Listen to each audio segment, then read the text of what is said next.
Hey guys, thank you so much for tuning in to another episode of the Diaspora Diaries. Luna and I are so happy to have you here. Today's episode is just going to be me, and I'm going to give you like simple tips or some of the things that I wish somebody had told me before I moved here. It's simple things, but they create a huge difference. So make sure you watch to the end of the video because this is going to be a very informative video, especially if you're in the process of getting a visa, you already got your visa and you're just waiting for your travel date, or you just started out, maybe you're just thinking about applying for a visa. This video is still going to be helpful. Before I moved here, there's a lot of things that I didn't know about the US. I was just excited to come to the US, and honestly, I wish somebody had told me some of the things that I'm about to tell you in this video. And the first most important one is you need to learn how to drive. Driving in the US is so important. It's one of the most essential skills that you need to have. If you move here and you cannot drive, you'll have to pay for a driving school, and driving schools are super expensive, and your money, to be honest, is going to be tight, especially the first few months of you moving here. So you want to reduce all the unnecessary spending by doing a lot of the things that you could do while you're still at home so that you don't have to spend so much money. The reason why you need to learn how to drive is because the public transport system here is terrible. A lot of cities,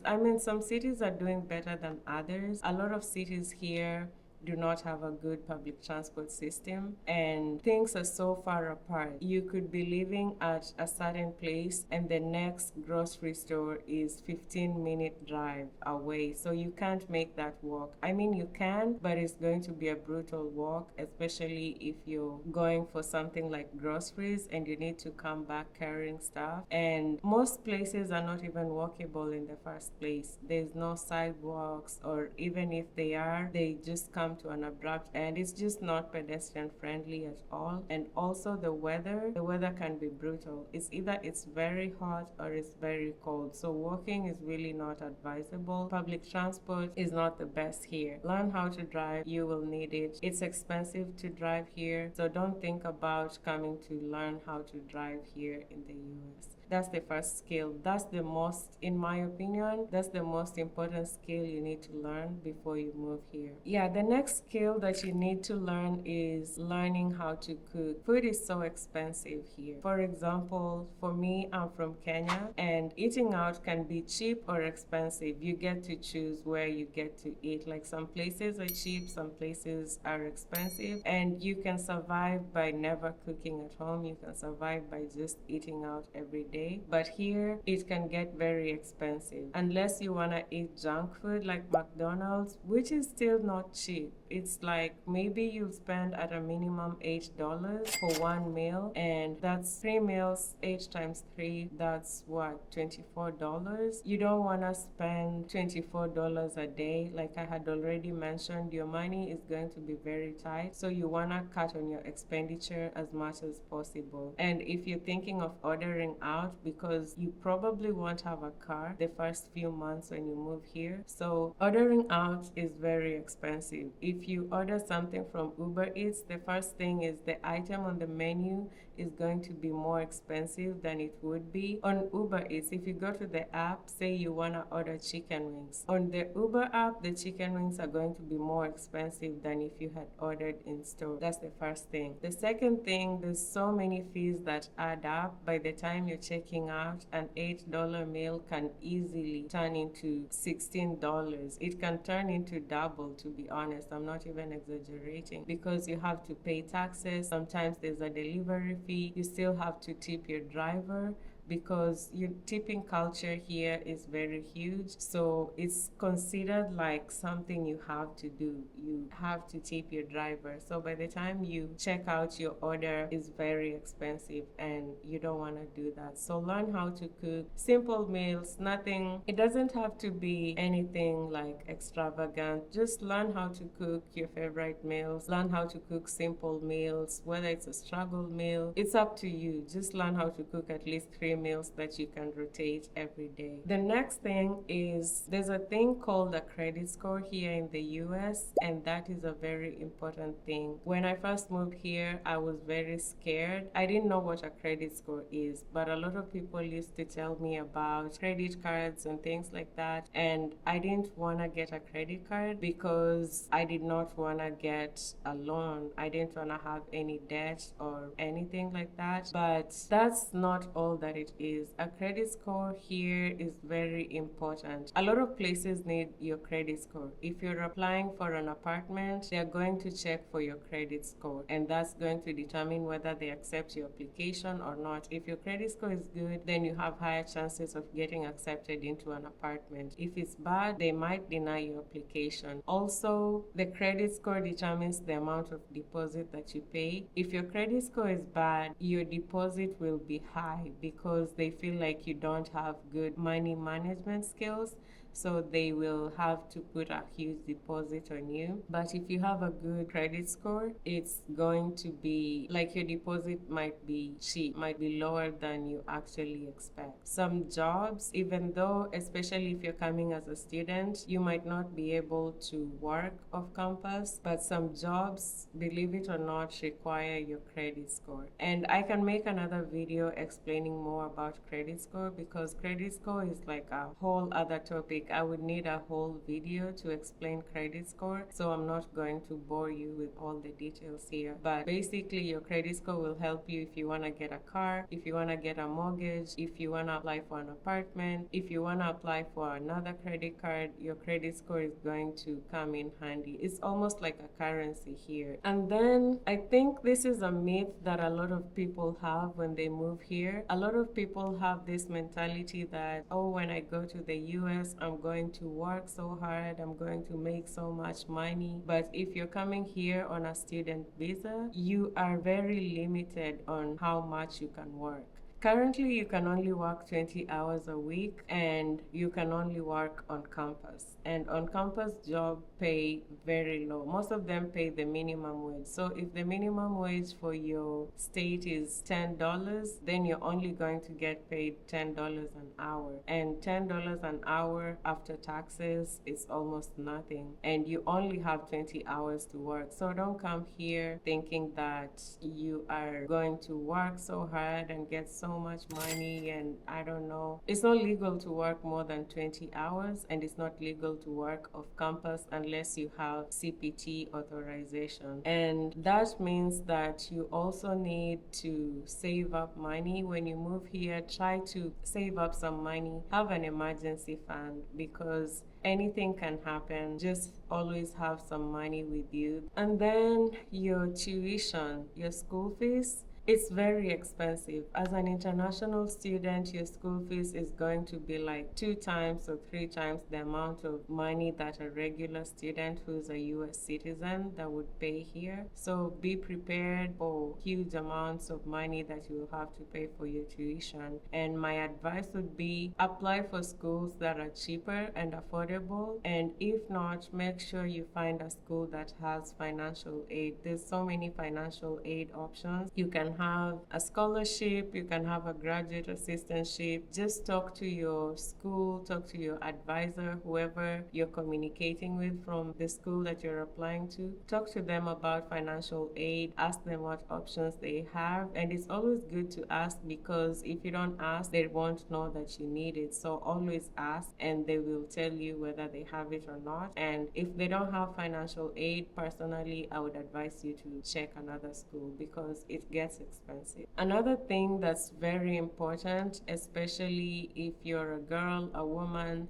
or a man that grows their hair and you have fussy hair, learn how to do your hair. This is a little bit extreme, but learn how to do your hair because it's very expensive to get your hair done. You can easily, at least for me, the minimum I've had to pay somebody to braid my hair was on $50. But again, like I mentioned, tipping culture is very huge here. You almost have to tip everybody that you do business with. So if your stylist charges $150, you might have to pay them like $10, $20, $50. It's up to you, but it's very expensive, and $150 is minimum. I was just checking today, trying to find somebody that's going to braid my hair, and I found this stylist that was so good, but they were charging $1,500.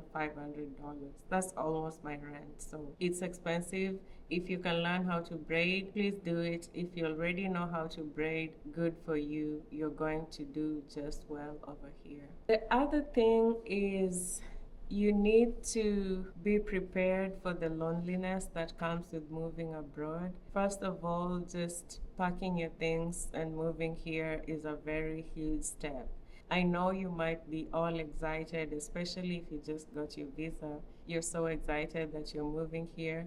If you don't already have family and friends here, be prepared. It's going to be a very lonely journey, but you have control of that. The first thing I would advise is don't cut off your friends from your country of origin, because those are the people that will keep you company for the first few months. Like, it will be mostly on the phone, but honestly, it's going to help you so much. Like, you can at least call them whenever you're feeling lonely. For me, I used to call my little brother all the time. Like, my mom is busy and I would talk to her like maybe 20 minutes. But my little brother, since he was like 9 years old and he had nothing else to do apart from watch cartoons and do his homework. So whenever he got home, he would get my mom's phone, call me, and we would just stay on video call. Like, he would be telling a whole bunch of nothing, honestly. But it was very helpful for me. Like, I would be doing my stuff, I would be washing my dishes, cooking, and it felt like I had somebody keeping me company because I did not have friends. And it's a little hard to make friends here. Americans are very friendly, but everybody is busy. Everybody is trying to make money. A lot of people have like 2 jobs, so finding time to hang out is so hard.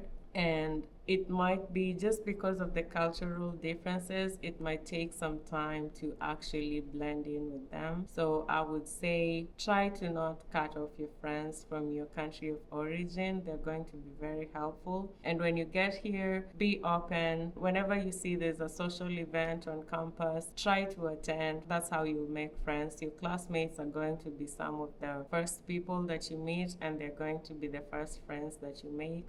So be friendly, be open with people, and that's how you're going to make friends and avoid the loneliness that comes with moving here. So one important thing that I should have actually put at the beginning of the video, but I just remembered it right now, is documentation. Documentation is very important here in the US, especially if you're a foreigner. If you're on a student visa, for example, make sure you have all your documents in order, because if you've gone through the process, you know that you don't just need a student visa. You need other documents accompanying it, and that's your I-20 and everything else that comes with it. So make sure you have all this in order, and that's from the moment you leave your country of origin. Make sure you have all of them, because again, just a visa alone is not a guarantee that you can enter the country. Make sure you have them all handy. Do not put them in your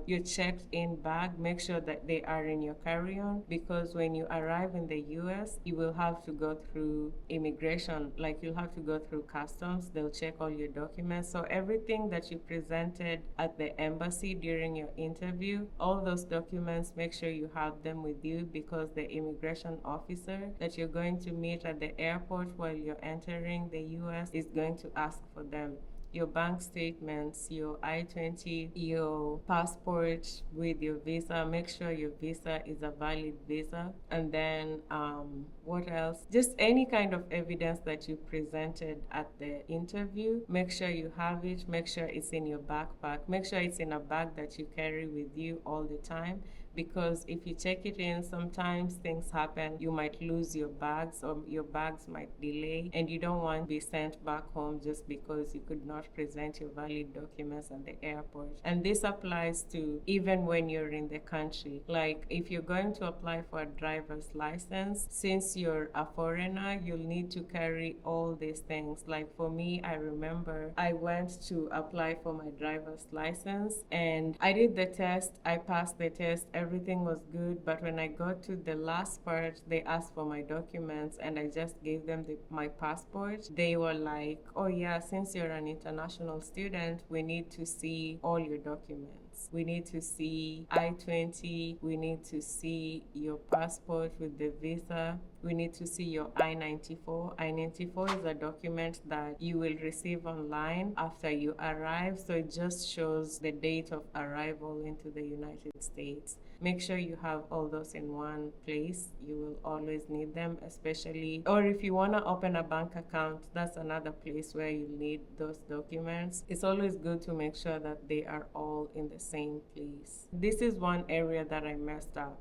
I came here with 2 large suitcases and a carry-on with a backpack, and all my luggage was full of clothes. I carried so many clothes and so many shoes, and when I got here, I noticed that that was like the last thing I should have thought of carrying. I would advise carry more food, especially if you're from Africa. African food is so expensive because you have to buy it from the African store and they overprice it. Like I just bought Blue Band 2 weeks ago and it was $15 for like a small Blue Band.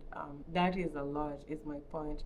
And the clothes that you're carrying, trust me, you probably won't even need them because the seasons here, they change so fast and they're so different. Like I carried so many clothes. Like for me, I was going to school in Indiana and I knew that Indiana was cold. So I went and bought so many jackets. I was like, I want to buy a lot of warm clothes. I want to buy a lot of boots. But then I came here and the things that I thought were warm, they were not warm. Like they were not warm at all. I had to buy new jackets here because with snow it's very cold. You have to layer, like even a single jacket is not enough. You have to layer your clothes. And I had bought some really cute jackets. They were nice fitting, but that was not ideal because you have to layer your clothes. You have to wear a t-shirt, you have to wear a hoodie, you have to wear one jacket and another jacket on top. So if you have a well-fitted jacket, it's not really going to help you so much. So I had to buy new clothes even though I wasted so much space. I wasted so much space packing a lot of clothes, which did not really help me.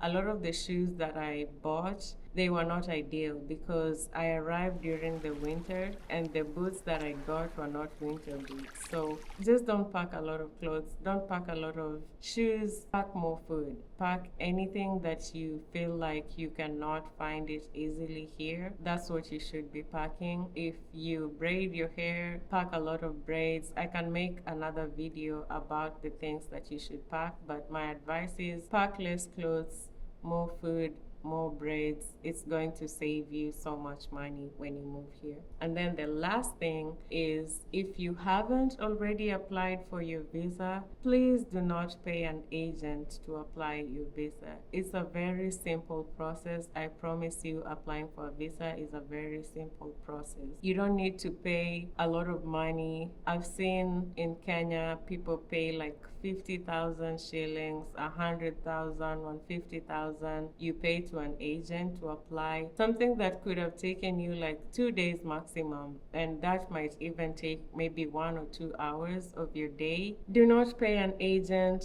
A lot of people get scammed by agents. Like you pay somebody who claims to be an agent, they end up messing you up. They end up not even giving you a visa, or they end up giving you a fake visa, which gets you in trouble. And you don't want to do that, because if you get in trouble with a fake visa with one country, it affects all the other countries you might think of applying for a visa to. Yeah, so the visa application process is very simple. I promise you. You can do it yourself. You don't need anybody to do it for you. I can make a video explaining a step-by-step process of what you need to do to apply for a visa. I will tell you all the documents that you need, all the tests that you need to do before you apply for a visa, and you will see how easy it is. You totally do not need to pay anybody. Even $10 is a lot of money to pay somebody to help you apply for a visa. I mean, if you're going to other countries, like I know countries like Australia, some schools need you to use an agent to apply for a visa, and those agents are usually free. Again, I cannot stress this enough. Do not pay anybody to help you apply for a visa. I hope you enjoyed today's video. I tried to keep it short because my last video was very long. I had a lot of audio glitches, but it was my first video, so I'm still learning. Please leave comments. Let me know what you want to see me talk about. Let me know what you think of the videos, and I will answer all your questions. If you have any suggestions on what kind of content you want me to create, I'll be more than happy to take in your suggestion. Thank you again for watching. Bye.